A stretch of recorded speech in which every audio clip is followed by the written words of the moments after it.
Rekaman terbaru dari medan tempur Ukraina kembali menarik perhatian dunia setelah video serangan drone FPV (First Person View) milik Kiev beredar luas di media sosial. Cuplikan dramatis tersebut memperlihatkan bagaimana drone-drone kecil, namun mematikan itu menyerbu sejumlah posisi militer Rusia, menghancurkan tank, kendaraan lapis baja, hingga sepeda motor tempur yang tengah bergerak di garis depan.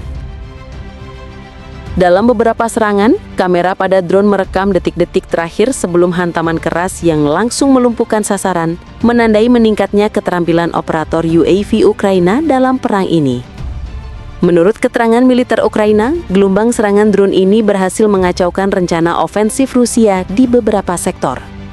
Para analis pertahanan menilai operasi itu sebagai bukti terbaru bahwa Kiev kini memiliki keunggulan teknologi yang signifikan, setidaknya dalam penggunaan drone taktis jarak dekat dan serangan presisi berbiaya rendah.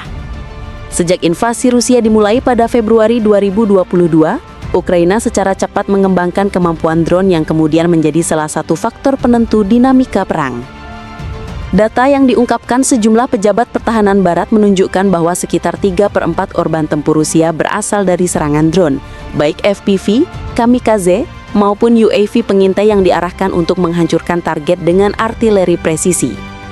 Kiev bahkan membangun apa yang mereka sebut sebagai tembok drone yang membentang hingga lebih dari 10 km di beberapa bagian garis depan, menciptakan lapisan pertahanan yang mampu mendeteksi, menahan, dan menghancurkan pergerakan pasukan Rusia. Selain aksi FPV yang terekam kamera, Ukraina juga melancarkan operasi yang lebih luas terhadap 4 target strategis Rusia. Yang paling signifikan adalah serangan terhadap kilang minyak Ryazan, salah satu fasilitas pemrosesan minyak terbesar dan paling vital bagi mesin perang Rusia. Kilang tersebut menghasilkan berbagai jenis bahan bakar, termasuk bensin, diesel, dan bahan bakar aviasi TS1 yang sangat penting bagi pesawat tempur Rusia. Usai serangan, laporan dari dalam wilayah Rusia menyebutkan terjadi serangkaian ledakan serta kebakaran besar yang memaksa operasional kilang dihentikan sementara. Tidak hanya itu, radar NEBOU milik Rusia di wilayah Crimea yang diduduki juga menjadi sasaran. Radar jarak jauh ini memiliki kemampuan mendeteksi pesawat hingga 400 km dan menjadi salah satu tulang punggung sistem pengawasan udara Rusia di selatan Ukraina. Kerusakan pada fasilitas tersebut diyakini mengurangi kemampuan Moskow dalam memantau pergerakan jet tempur dan drone Ukraina, membuka celah bagi operasi lanjutan Kiev. Ukraina turut menargetkan sebuah rangkaian kereta militer di Zaporizhia Oblast yang diduga membawa amunisi serta perlengkapan logistik ke unit-unit tempur Rusia. Serangan tak kalah signifikan juga menghantam konsentrasi pasukan Rusia di wilayah Vovchansk, Kharkiv Oblast. Pejabat militer Ukraina menyebut sekitar 600 tentara Rusia berada di area tersebut, jumlah yang mencakup personil yang masih bertahan, termasuk yang terluka dan belum dapat dievakuasi. Serangan lanjutan diarahkan untuk memperkecil kemampuan Rusia mempertahankan posisi di kota itu. Menurut keterangan seorang perwira komunikasi Brigade ke-57 Ukraina, pasukan Rusia kini lebih sering mengirim kelompok-kelompok kecil infanteri dalam pola gelombang, sebuah taktik yang dikembangkan untuk mengurangi kerugian besar akibat serangan drone dan artileri.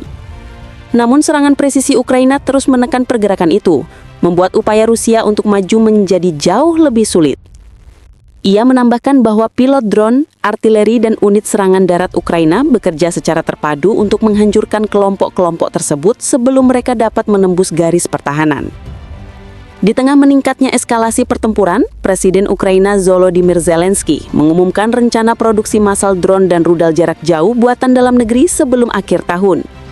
Pemerintah Ukraina menilai peningkatan kapasitas industri pertahanan domestik sebagai elemen krusial mengingat kebutuhan amunisi dan drone terus meningkat seiring berlanjutnya perang berkepanjangan.